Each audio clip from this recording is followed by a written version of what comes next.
Okay. Welcome back to Nick Lenz Comic Corner, Classic Known Classic. This is episode number 1703 and Doubleshot number 1597. Got two Marvel trades. The second one is going to be the start of a new writer's run for Avengers, which I'll get to that, though it's in Volume 3. The other one is basically a series of stories featuring a character from Captain America. We have Captain America, Sharon Carter. Yes. Now you're probably asking me, Nick, why does this trade exist? What's the point of this trade? If she's a supporting character from Captain America. Well, there's a reason why. Captain Peggy. Yes, from the Marvel What Ifs, they basically created this trade for that. This book collects these books. Captain America, Central Liberty #1. By the way, they actually announced in the Marvel solicits to bring the book back, by the way. This was actually the first of a 12-issue max series released back in the 1990s.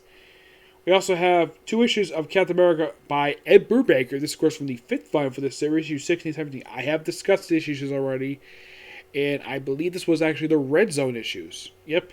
Actually, it was Red Menace. I discussed those there, so I'm not going to discuss those here. Captain America and the Secret Avengers, and material from Age of Heroes #3, Tales of Suspense 75, 76, and 85. Yep. Now, as the first issues they started here, which are three issues from Tales of Suspense 75, 76, and 85, all done by the late Stan Lee, Jack Kirby. Jack Kirby does the artwork for two of these three issues. The other two issues, now, here's the thing. 75 was co-done by Dick Ayers. John Romita Sr., yes, John Romita Sr., the father of John Romita Jr., worked in the artwork issue 76. Gene Colan did the covers of those issues. Captain America Sons of Liberty is done by two writers the second writer, actually the artist of the book, Ron Garney. The writer of the book was Mark Waid. Yeah, this guy actually came in the period of time when Mark was doing his run for Captain America. The Age of Heroes issue is done by Kelly Simonic and artwork by Brad Walker. Captain America Secret Avengers, also done by Kelly Simonic, artwork by George Tachi. I think that's how you pronounce it. Yes. Now, despite that cover being about Iron Man, we're talking about the Captain America issues. Yeah, the first issue here is debut of Batroc the Leaper. Yep, Batroc the Leaper, who tries to take up... Yeah, that's pretty much what the first issues are. Deal with the early appearances of Batroc the Leaper, of all people. Yep. And then we also have more stuff of Batroc. Yeah, it's weird the fact that this is called Sharon Carter, yet we have to deal with Batroc the Leaper for a few issues. Oh, he's a great villain. I love the character Batroc the Leaper. So much Batroc the Leaper. Anybody thinking, does Batroc the Leaper show up in the very next book? No, he doesn't. We're back in the 1990s with Captain America, Central Liberty. This is start of a very brief ongoing series. Yeah, it was a spin-off miniseries for Captain America. And most of the book just deals with basically a side story for Captain America during... I think this came out at the same period of time that Mark Waid was working on Captain America at this point. Yeah, this is just a standalone issue featuring her and just the opening issue of the series. Now, I'm not going to discuss the Captain America 16-17 because discussed those already. Great issues, by the way. Brubaker's run is fantastic. I do recommend checking out because it is that damn good.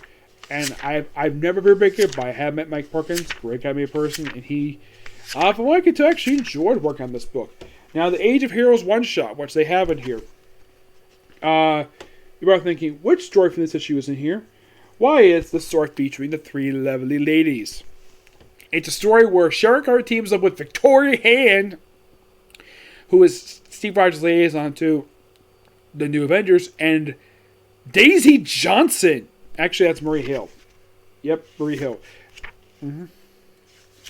For the main team Avengers. Yep. It's a good girls' night out story, and it's just really good. Like, they take on the Absorbing Man, which I think is quite hilarious. That you have three people, like, two of whom are trained S.H.I.E.L.D. agents. Actually, all three are trained S.H.I.E.L.D. agents. One of these three girls was also the director of the agency that briefly replaced S.H.I.E.L.D., Victoria Hand.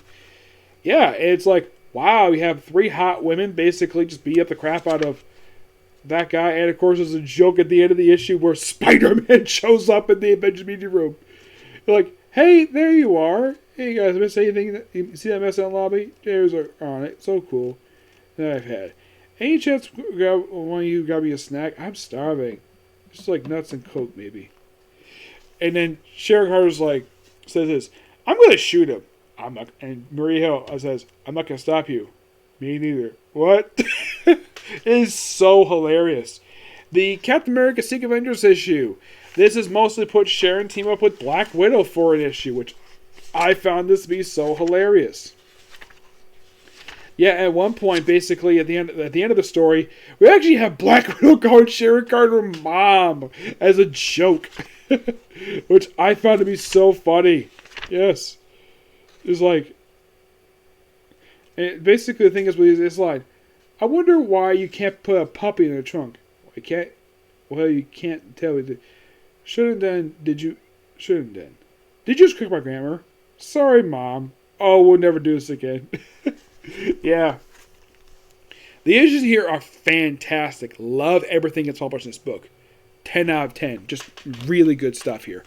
Alright. Now. I'm hiding the name because it's somebody that no one ever expects to be at Marvel. This is the first trade, Avengers, that's a complete collection by Geoff Johns. Yep, Geoff Johns. And you're thinking, Geoff Johns, he's a DC guy. Why is he doing a Marvel book? Well, this came out during a very brief period of time. He worked at Marvel for about 2 years. This first trade here collected issues 57 to 64, plus one of the few miniseries he worked on, which was The Vision. Yeah, it was like a blind Vision. Mostly put, we look up his time at Marvel. I'm looking at his Wikipedia page right now. This is what he worked on for Marvel. Like 3 miniseries, a short story for X-Men Millennial Visions, a 1/2 issue, and this run. This is the only ongoing series he ever did for Marvel. Now, when I talk about the very next volume for the series in a future video, I'm not going to discuss the next one, mind you.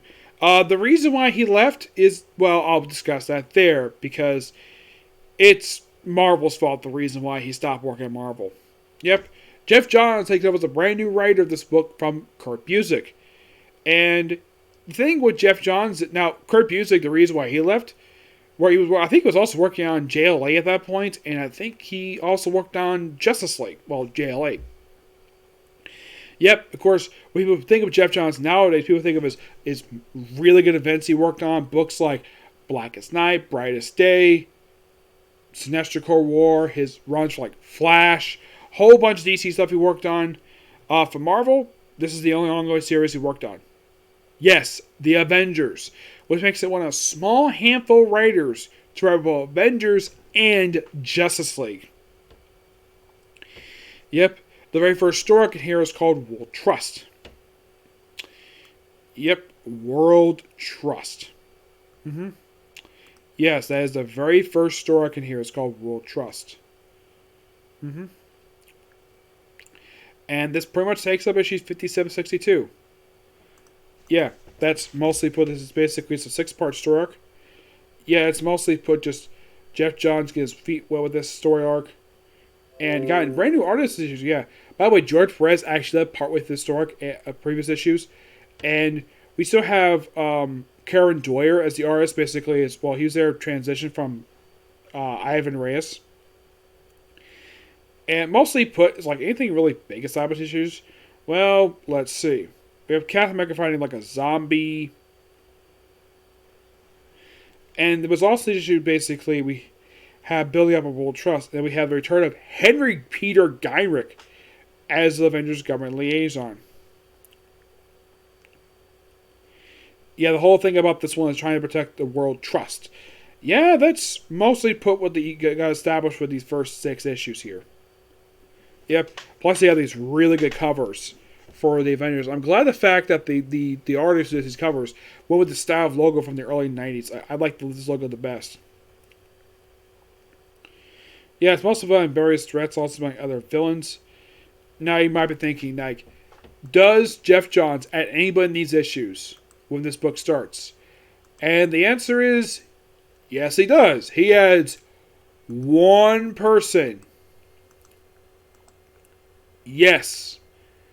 That's the weird thing about this. He adds one person the entire run. And it's in the first issue. Who does he add? Scott Lang, Ant-Man.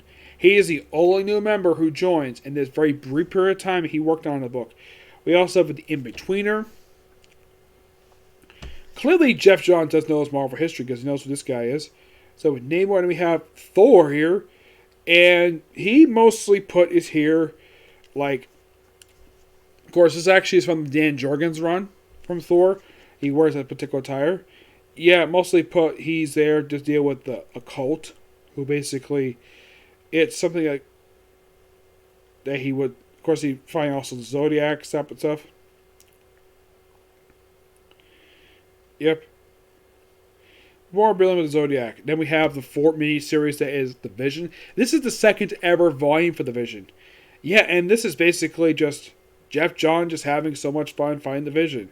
Now, it's not to defend the Vision run like it was by Tom King. Oh, no.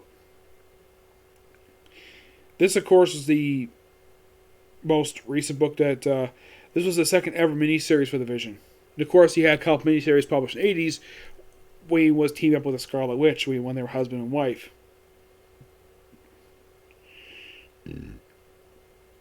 Despite called the Vision, it doesn't really focus on the Vision that very much. It's like you focus on a completely different character for this miniseries. It's a pretty good miniseries per se. Also with this book, I reviewed all the miniseries, all the solo books for the Vision, with the exception of Scarlet Witch and the Vision. Yeah. I also got to praise these covers. They're really good here. Mm-hmm. And right after this after this 4-issue miniseries wraps up, we're back to the Avengers with issue number 61. Or Namor kind of rejoins the team here. You have Thor rejoin the team as well. Mostly anyways. And you might be asking, okay, what's the very next story they have here? Like right after World Trust wraps up. Well, for some reason, I'm not really sure why this is. Apparently the original trade skipped over the very next issue, issue 63. Yeah, I'm not really sure why. Issue 63, I believe, was like the issue where they announced Scott Lang officially joins the Avengers. We had this sort of like this new Avengers lineup where you have Captain America say, oh yeah, these Avengers, Black Panther, Miss Marvel, who at the time was Carol Danvers, Vision, Scarlet Witch, Cap himself, She-Hulk, Falcon, and Yellow Jacket with the Wasp. And that's your lineup for you. 6-2, look like, oh yeah, you're going to have Jack of Hearts and Ant-Man fighting on the cover. Yep. It's mostly like a Scott Lang Jack of Hearts issue, which is really good. Yep. Now, basically the reason why that 6-3 was not in that trade, because basically we had this 3-part story on a standoff. By the way, this book also contains Thor, Volume 3, issue 58. This is simply a 3-part known as Standoff. And you're thinking, Standoff? What the heck is that? It's a mini crossover.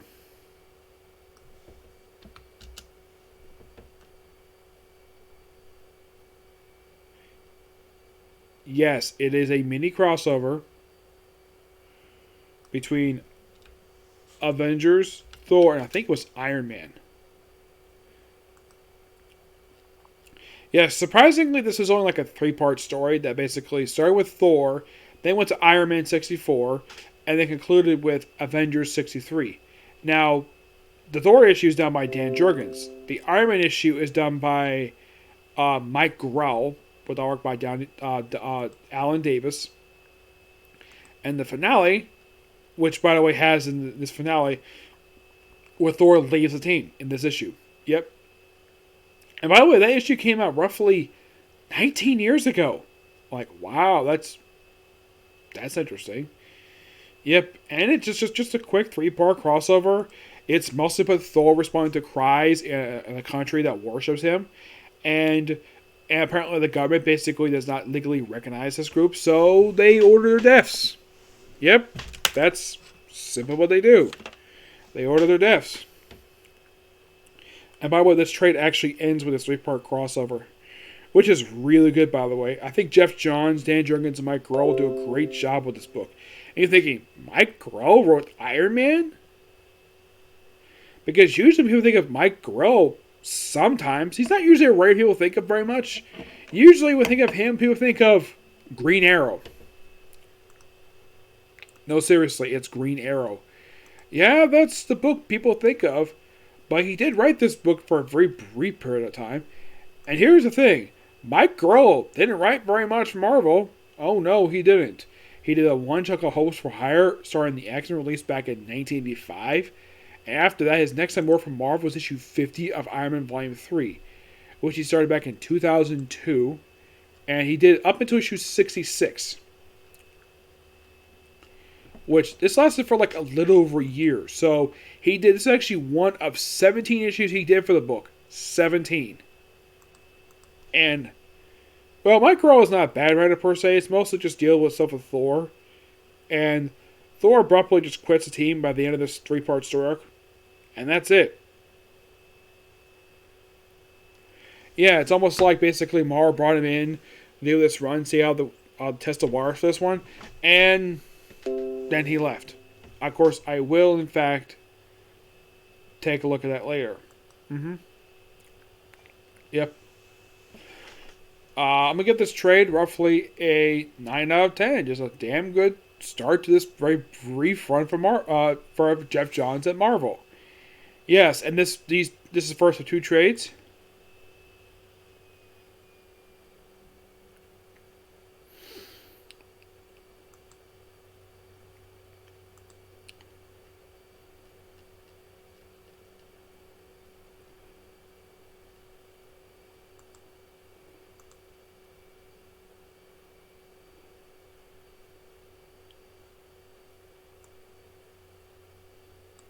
Alright, yeah.